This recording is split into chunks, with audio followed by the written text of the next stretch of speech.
ചോദിക്കട്ടെ, സിയാസ്ക്ക് ഇപ്പൊ എത്ര വർഷമായി ഇതില് വന്നിട്ട്? ആദ്യം ഞാൻ ചോദിക്കേണ്ട ഒരു കാര്യമാണ്. 16 വയസ്സിൽ തുടങ്ങിയ പണിയാണ്. ഇപ്പൊ 46 വയസ്സുണ്ട്. 16 വയസ്സിൽ നമ്മുടെ വീട്ടിൽ ആന ഉണ്ടായിരുന്നു? വീട്ടിൽ അന്ന് ആന ഇല്ലായിരുന്നു. ഇല്ല, അന്ന് വാപ്പിച്ചിക്ക് ഈ പണിയായിരുന്നു. അന്ന് വാപ്പിച്ചിക്ക് ആനപ്പണിയാണ്. ഇപ്പൊ ഈ ഫീൽഡിലില്ല? ഇല്ല, ഇപ്പൊ ഇല്ല, പ്രായമായില്ല. എത്ര വർഷമായി വാപ്പ?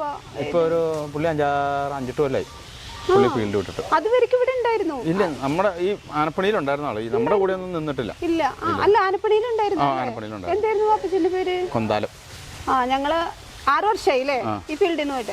അന്നേരം നിങ്ങൾ അറിയില്ല, ആള് തൃശ്ശൂർ ഭാഗത്തേക്ക് അങ്ങനെ വന്നിട്ടില്ല. നമ്മുടെ ഈ ഇടുക്കിയിലെ വിട്ട് ആള് പോയിട്ടില്ല. തടിപ്പണിയായിരുന്നു? തടിപ്പണിയായിട്ടാണ്. ഓക്കെ, അപ്പൊ നമുക്കറിയാൻ സാധ്യതയില്ല. അപ്പൊ ശരി, ഇപ്പൊ എന്തായാലും വാപ്പച്ചിനെ ഞാൻ കണ്ടിട്ടുണ്ട്, ഇടയ്ക്ക് വീഡിയോ കോൾ ചെയ്യും, ഞങ്ങളുടെ വിശേഷങ്ങളൊക്കെ ചോദിക്കും, വാപ്പച്ചി ഉമ്മച്ചല്ല. അപ്പൊ സന്തോഷം, അന്വേഷണം പറയണോ കേട്ടോ. അപ്പൊ ഞാൻ ചോദിക്കട്ടെ, എത്ര വർഷം ഇപ്പൊ ചേട്ടന് കീച്ചനാന ഉണ്ടായിരുന്നില്ലേ ഇക്കാക്ക്? അപ്പൊ അത് എത്ര വർഷമായി? അത് 8 കൊല്ലം കയ്യിലിരുന്നു. അത് ഇരുന്നു. അന്നേരം ആ ആന കയ്യിലിരിക്കുമ്പോഴും ഇവരുടെ 3-4 ജനം എൻ്റെ കയ്യിൽ അന്നേരം പാട്ടുണ്ടായിരുന്നു ഇവരുടെ. അങ്ങനെ അത് 8 കൊല്ലം കീച്ചനാനുണ്ടായിരുന്നു. എന്നിട്ട് നമ്മൾ കൊടുത്ത് പിന്നെ അന്ന് ആന വിറ്റ് പോണത് പെരുമ്പാവൂർക്കാന്ന് എനിക്ക് തോന്നുന്നു. പെരുമ്പാവൂർക്ക് വിറ്റ് പോയി പിന്നെ തൃശ്ശൂർ വെച്ച് ആന ചെരിഞ്ഞു പോണത്. കീച്ചന ചെരിഞ്ഞു പോയിരുന്നല്ലോ. സിയാസ് ഖാന്റെ തറവാട്ടിൽ ആദ്യത്തെ ആനയാണ്. ഇനി മേടിക്കാൻ ആഗ്രഹമുണ്ട്. അത് നോക്കട്ടെ, സമയമായിട്ടില്ല. എന്തായാലും വെള്ളിയാഴ്ച ദിവസം അനുഗ്രഹിക്കട്ടെ, കുറച്ചേനെ അനുഗ്രഹിക്കട്ടെ അല്ലേ. നമ്മൾ അതെ 16 വയസ്സിൽ ഈ ഒരു ഫീൽഡിൽ വന്നിട്ടുണ്ട്. 16ാമത്തെ വയസ്സാണ് ഉത്തരവാദിത്തം ഏറ്റെടുത്ത് തുടങ്ങിയിട്ടുണ്ട്. ഇല്ല, അത് വാപ്പിച്ചിയുടെ കൂട്ടത്തിൽ നമ്മൾ പണിക്കിറങ്ങി. വാപ്പിച്ചിന്റെ കൂടെ ആയിരുന്നു ഗുരു എല്ലാം. ഒന്നും പുറത്തേക്ക് പോകേണ്ട ആവശ്യമില്ല. ഒന്നിനും പുറത്തേക്ക് പോകണ്ട. നമ്മൾ ആരെയും കൂട്ടത്തിൽ അങ്ങനെ നിന്നിട്ടില്ല. ഞാൻ വാപ്പിച്ചിയുടെ കൂട്ടത്തിൽ മാത്രമേ നിന്നിട്ടുള്ളൂ. പിന്നെ എല്ലാം ചുമതലയായിട്ട് ഏറ്റവും ആശാനെന്ന് പറയാൻ വേറെ ആരും ചൂണ്ടിക്കാണിക്കാനില്ല. അതെ അതെ. അപ്പൊ എന്താണ് വാപ്പിച്ചിയാണ് അല്ലേ? ഓക്കെ. പുതിയ ആനയൊക്കെ നമ്മൾ കെട്ടിയഴിക്കുക പറയുമ്പോ അഴിക്കാൻ പോകുമ്പോ വാപ്പച്ചിയോട് കാര്യങ്ങൾ പറഞ്ഞിട്ടേ പോകുള്ളൂ, ചോദിച്ചിട്ടേ പോകുള്ളൂ. പിന്നെ എന്തെങ്കിലുമൊക്കെ നമുക്ക് വല്ല സംശയങ്ങളൊക്കെ തോന്നുക അല്ലെങ്കിൽ വല്ല ചോദിക്കും? ഇപ്പോഴും ചോദിക്കും അല്ലേ?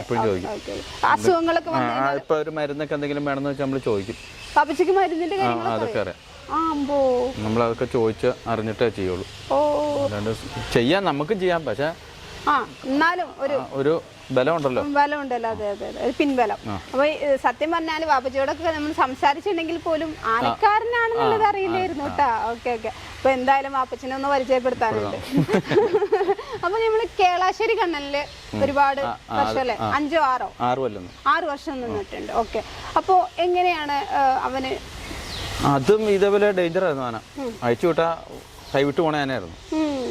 ലാസ്റ്റ് ഞാനും കണ്ട 10-12ാമത്തെ ആളും കണ്ടാന്ന് എനിക്ക് തോന്നണം. അതിൻ്റെ അകത്ത് എല്ലാവരും ഇട്ട് സുല്ല് പറഞ്ഞിട്ട് പോയി. പിന്നെ നമ്മൾ ചെന്നു, ഞാനും മനു ഉണ്ടായിരുന്നു എൻ്റെ കൂടെ.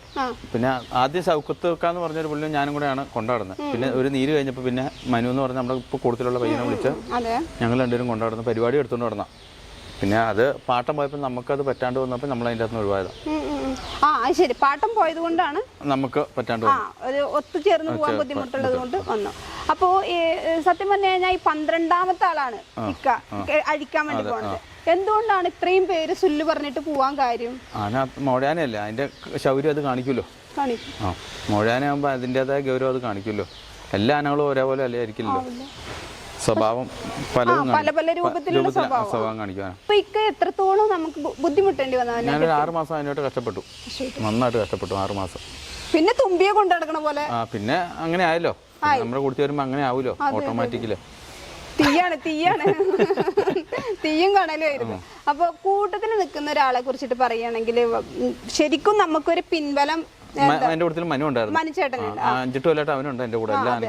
എല്ലാത്തിനും എല്ലാ കാര്യത്തിനും സപ്പോർട്ടായിട്ട് നിൽക്കുന്ന ഒരാൾ. അപ്പൊ ആള് അവനെ ഓടിച്ചോണ്ടിരുന്ന ആനയായിരുന്നു അത്, കേളാശ്ശേരി ആന. അവൻ തന്നെ ലാസ്റ്റ് കൊണ്ടു നടന്നു. അതാണ് ഞാൻ ചോദിക്കാൻ നിന്നത്. അവനെ ഓടിച്ചോണ്ടിരുന്ന ആന ഒറ്റച്ചട്ടമല്ല, നമ്മളില്ലാണ്ട് അയച്ചു വിടുകയൊക്കെ ചെയ്യായിരുന്നു. പിന്നെ ലാസ്റ്റ് പുള്ളി തന്നെ അയച്ചു വിട്ടു നടക്കാൻ തുടങ്ങി. സിയാസ്ക്ക് ഇല്ലെങ്കിൽ പോലും എല്ലാം കൈകാര്യം ചെയ്തു. പിന്നെ സവാരിക്കൊക്കെ പോകുമ്പോൾ പുള്ളി തന്നെ സവാരി നടത്തിക്കൊണ്ടിരുന്നത്. അങ്ങനെ സവാരിയില് അടിമാലിൽ കയറി നിൽക്കുമല്ലോ. അപ്പൊ പുള്ളി ഞാൻ വീട്ടിൽ പോകും, ഒരാളെ കൂടെ വെച്ചിട്ട് ഞാൻ വീട്ടിൽ പോകുള്ളൂ. അപ്പൊ പുള്ളി തന്നെ കൈകാര്യം ചെയ്യുമായിരുന്നു. അങ്ങനെ ആക്കി കൊടുത്താൻ മിടുക്കൻ.